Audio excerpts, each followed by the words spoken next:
Hello and welcome to the preview for the Bank of England and European Central Bank rate decisions during Thursday's session. Starting off with the BoE, that's expected at midday London time today, where Mark Carney's Monetary Policy Committee are expected to keep monetary policy on hold with the benchmark borrowing rate at 0.5% and the total amount of QE at £375 billion.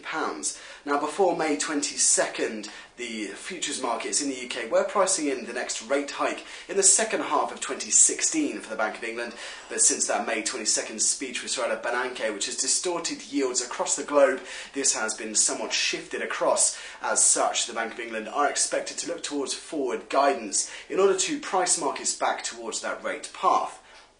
However, they have announced that they are to conduct a cost-benefit analysis of such forward guidance, but those results not expected till the 7th of August quarterly inflation report, where they are expected to enact upon those promises. As such, Thursday's Bank of England rate decision expected to be somewhat of a non-event with unchanged across the board, but what could be interesting is if we do see another statement alongside the rate decision itself, as we did see at last month's meeting.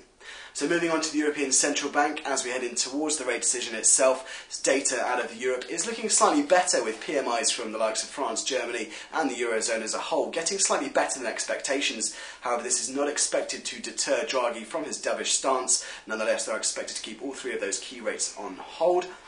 But it is worth noting we did have M3 money supply data out of the Eurozone just some weeks ago, with those M3 numbers showing that real lending to the private sector fell at the fastest rate since the beginning of the monetary union itself. So really showing that those low rates are really not filtering through into borrowing and lending costs. As such, we could see the ECB look closer towards that SME and ABS funding programme, so could see some more explicit terms in regards to that.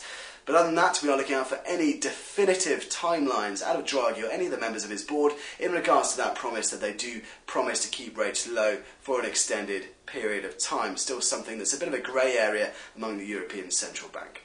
So those will be the key points that you should look out for at Thursday's ECB and BoE rate decisions, which of course will bring you as soon as it hits the wires, as well as any other relevant commentary to your trading. But in the meantime, that's all from me. Make sure you have a fantastic rest of the week.